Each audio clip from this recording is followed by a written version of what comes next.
పరకాల ప్రభాకర్ గారు మాట్లాడినవి, ఇటువంటి అనేక రకాలైనటువంటి వార్తలు చూస్తూ ఉన్నాం. వాటికి ప్రభుత్వం నుంచి కానీ బాధ్యత కలిగిన వాళ్ళు కానీ ఎవరు ఒక్కళ్ళు కూడా ఖండనివ్వాల. అంటే ఏదో జరిగింది అనేది ప్రూవ్ అవుతూ ఉంది. ఇంకొకసారి ఇటువంటి జరగకుండా ఉండాలంటే మనందరం కూడా ఈసారి అప్రమత్తంగా ఉంటాం, ఓటర్ లిస్ట్ చెక్ చేసుకోవటం. దానికోసమనే ఈరోజు మనం ఈ కార్యక్రమాన్ని పెట్టుకోవడం జరిగింది. మొట్టమొదటిసారిగా మనం ఈ బూత్ లెవెల్లో పనిచేసుకున్నట్టయితే రేపు వచ్చే స్థానిక సంస్థల ఎన్నికల్లో కూడా మనకు పనికొస్తుంది. కాబట్టి మీకు 24 అవర్స్ మన ఆఫీస్ నుంచి కానీ నా నుంచి కానీ సహాయ సహకారాలు ఉంటాయి.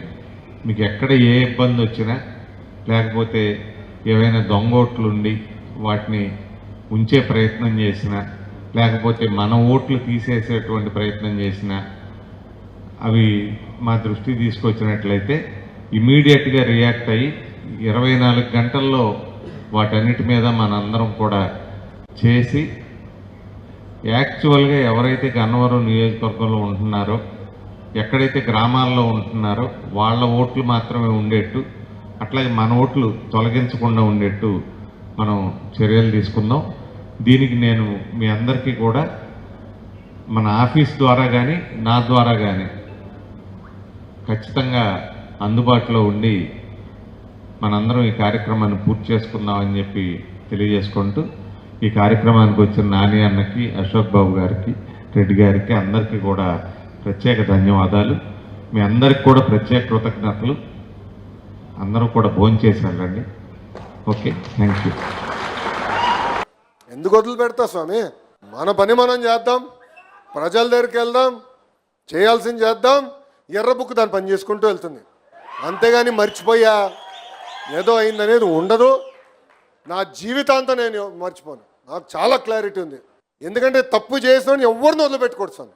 అధికారులు అయి ఉండొచ్చు, రాజకీయ నాయకులు అయి ఉండొచ్చు, పోలీస్ ఆఫీసర్లు కూడా అయి ఉండొచ్చు. ఆనాడు చెప్పా, చట్టాన్ని మీరు ఉల్లంఘిస్తున్నారు, చట్టాన్ని ఉల్లంఘిస్తే మటుకు నేను వదిలిపెట్టాను, కోర్టుకి తీసుకెళ్తాను, కోర్టులో రుజువు చేస్తా మీరు చట్టాన్ని ఉల్లంఘించారు. నేను హెరాస్మెంట్ చేసే వ్యక్తిని కాదు, డైరెక్ట్గా చేయాల్సింది చేసే వ్యక్తిని, వాస్తవాల దగ్గరికి వెళ్ళే వ్యక్తిని. అభివృద్ధి దాన్ని పని చేసుకుంటూ వెళ్తుంది, సంక్షేమం దాన్ని పని చేసుకుంటుంది, రాజకీయం కూడా దాన్ని పని చేసుకుంటూ వెళ్తుంది. మీకు మొన్న సుపరిపాలన తొలి అడుగు కార్యక్రమం ఇచ్చాం, బాగా తిరిగారు, ప్రజల్లోకి వెళ్ళారు, మమేక్యమయ్యారు. అదేవిధంగా కొన్ని కార్యక్రమాలు ఇస్తాం. అదొక కిక్ రావాలి మనకి, ప్రజల్లోకి వెళ్తేనే మనకు వచ్చేది. ఇప్పుడు నేను మనుషులు కలవకపోతే నాకు వింతగా అనిపిస్తుంది రా పాదయాత్ర తర్వాత.